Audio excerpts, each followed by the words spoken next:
La Révolution française est un événement d'une portée internationale dont les répercussions dépassent largement les frontières françaises. Dans un premier temps, c'est l'Europe qui fit face aux conséquences de cette révolution. Dès ses origines, la Révolution s'exporte à travers l'émigration de nobles qui fuient les changements en cours et qui, arrivés dans les territoires européens limitrophes de la France, vont tâcher de faire fonctionner leur réseau d'amitié afin de susciter une alliance d'États qui manifestent leur hostilité aux changements politiques et sociaux en cours en France durant la Révolution.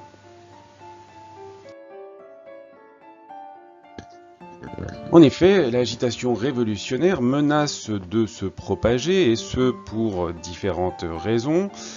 Ces idéaux révolutionnaires peuvent bien sûr susciter des émeutes et des révoltes de la part de peuples désireux de s'émanciper de la tutelle de leur prince, mais cette révolution peut également alimenter des insurrections à l'encontre de tutelles extérieures, comme ça a été le cas finalement pour les États-Unis face à la Grande-Bretagne, et comme c'est le cas par exemple dans le Brabant, cette région de l'actuelle Belgique qui dès 1780 commence à s'agiter face à l'occupation autrichienne. Une agitation qui va tourner véritablement à la Révolution en même temps que se développe la Révolution en France.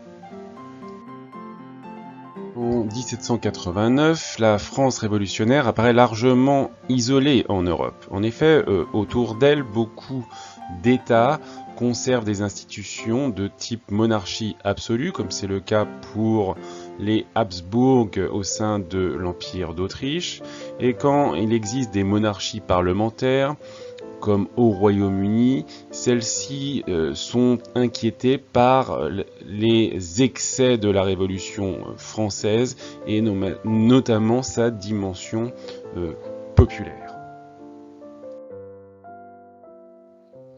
Ainsi, l'agitation des nobles français émigrés, le fait que les États se sentent menacés par certains idéaux révolutionnaires ou inquiets de ces excès, tout cela concourt à augmenter les tensions en Europe, et face à celle-ci, face à la menace qui se précise, eh bien, c'est la France révolutionnaire qui prend l'initiative de la Révolution en déclarant en avril 1792 la guerre à l'Autriche et à la Prusse. À partir du 20 avril 1792, la France est donc en guerre et cet état de fait ne cessera pas finalement avant la fin de l'expérience napoléonienne. Dans un premier temps, face notamment à une désorganisation de son armée due à la perte d'un certain nombre de ses officiers qui étaient des nobles, dont certains ont choisi d'émigrer ou ont été victimes de la Révolution française. Dans un premier temps donc, eh bien, cette France révolutionnaire doit subir une série de défaites. Notons que la déclaration de guerre est l'objet d'un vif débat à la Convention nationale. Si les Girondins la soutiennent, les montagnards ont plutôt tendance à s'y opposer, à l'image de Robespierre qui déclare que personne n'aime les missionnaires armés, une façon de dire qu'il sera difficile d'exporter les idées de la Révolution par les armes. À partir du 20 avril 1792, la France est donc en guerre et cet état de fait ne cessera pas finalement avant la fin de l'expérience napoléonienne.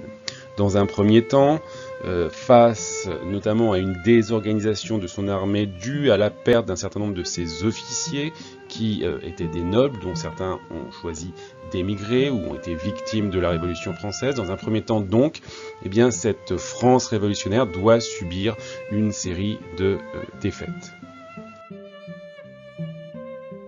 Mais la perte de compétences due à la disparition de son état-major va être compensée, en partie en tout cas, par l'enthousiasme révolutionnaire d'une partie des nouveaux soldats qui sont pour un grand nombre des volontaires qui se mobilisent pour faire face à l'ennemi de la révolution qu'ils défendent.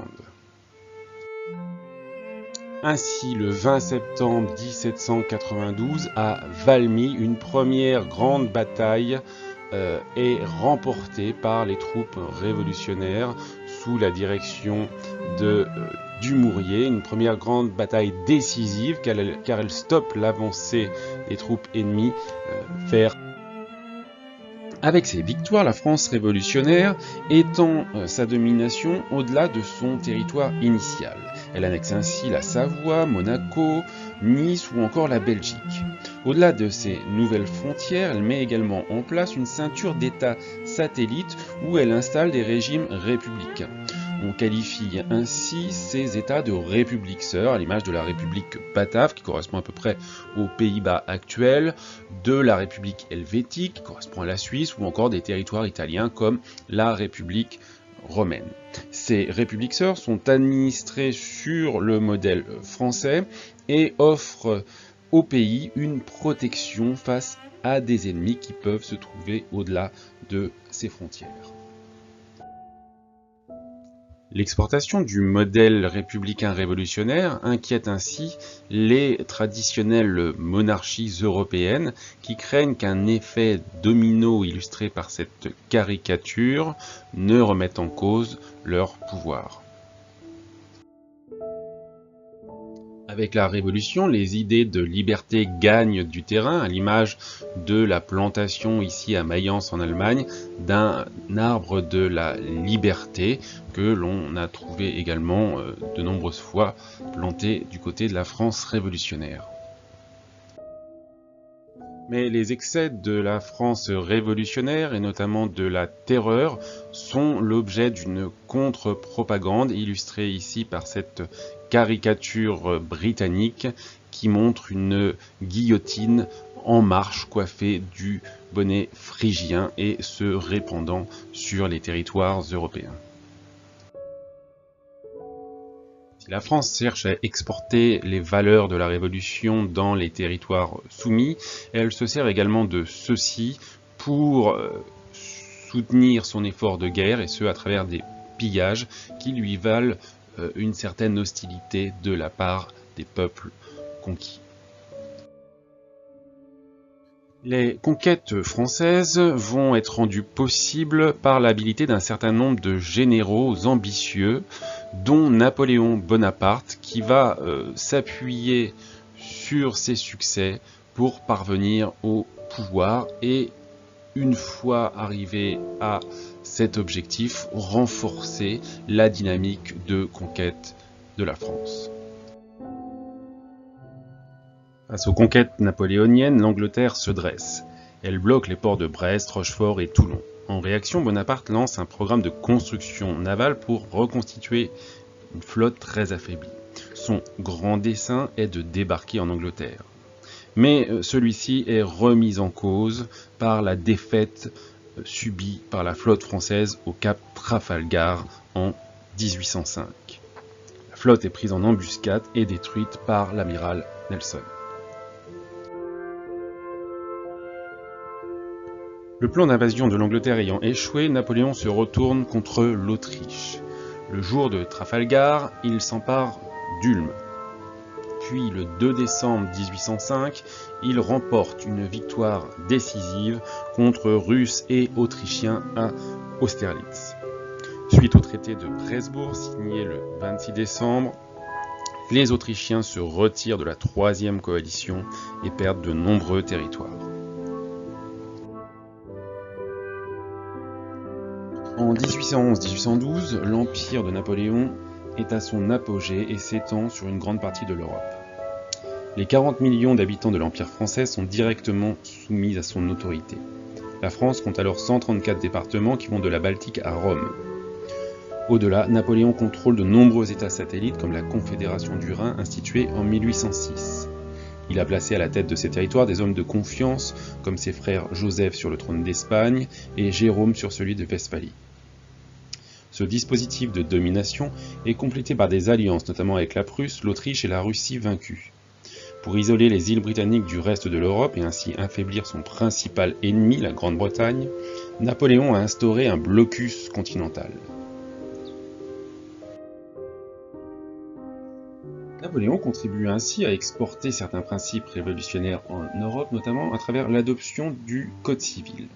Celui-ci entend unifier les pratiques juridiques et garantir certains acquis de la Révolution. En même temps, il instaure un ordre social hiérarchisé et inégalitaire, pérennisant la supériorité des hommes sur les femmes ou des patrons sur les ouvriers. Mais au-delà de la domination impériale qui contribue à imposer ces pratiques juridiques, on voit sur cette carte que le rayonnement du Code civil est durable et qu'il s'implante dans des territoires bien au-delà de ceux qui ont subi la tutelle française durant l'Empire napoléonien et même bien au-delà de l'Europe, puisqu'on voit ici que le Québec ou la Louisiane adopte ce code civil au XIXe siècle.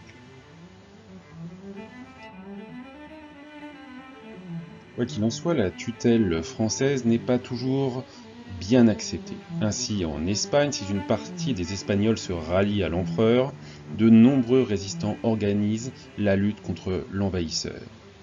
À Madrid, l'insurrection est violemment réprimée les 2 et 3 mai 1808, comme en garde mémoire cette œuvre de Goya.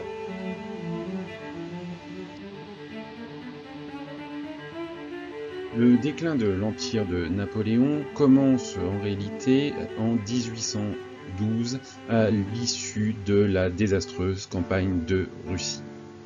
À cette époque, il est en paix avec ses voisins à l'exception de l'Angleterre.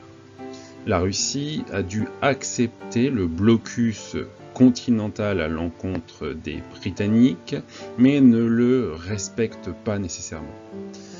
La France de Napoléon veut ainsi faire plier les Russes et décide d'intervenir directement sur leur territoire.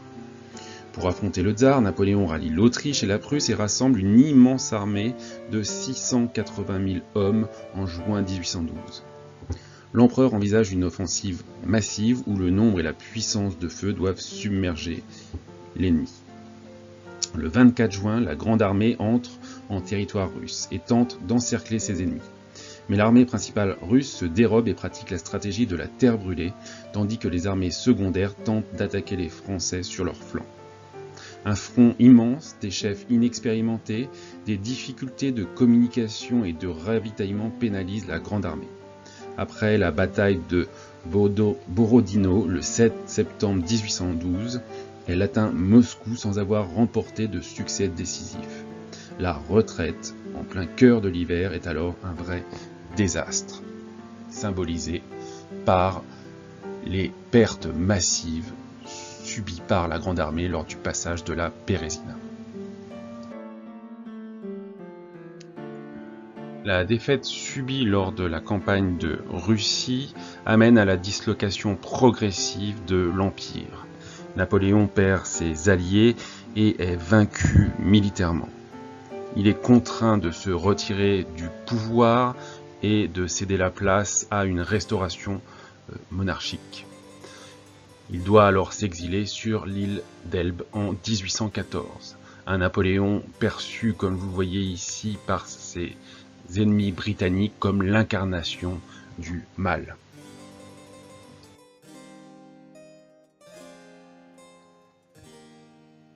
Néanmoins, après son abdication, Napoléon parvient à s'échapper de son exil forcé et rejoint l'Hexagone où il rassemble des troupes lors des 100 jours et s'empare du pouvoir en préparant une nouvelle constitution plus libérale.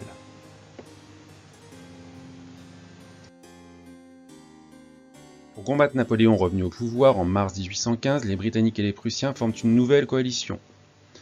En juin, les troupes françaises se lancent au devant de leurs ennemis en territoire belge. Mais le 18 juin, l'armée française subit une déroute à Waterloo. À l'issue de cet échec, Napoléon abdique une seconde fois, et cette fois définitivement, le 22 juin 1815. La réorganisation de l'Europe post-révolutionnaire se met en place à Vienne lors d'un congrès qui démarre en septembre 1814 après la première abdication de Napoléon et qui s'achève en juin 1815.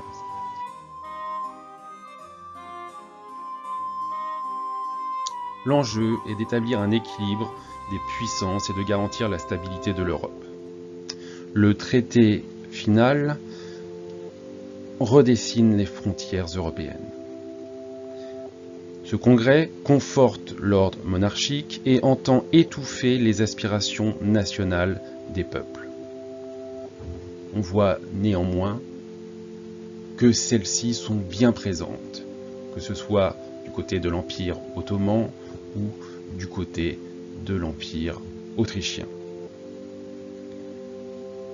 Cependant, ce congrès introduit aussi des idées nouvelles. En travaillant ensemble, les pays ouvrent la voie à la diplomatie internationale.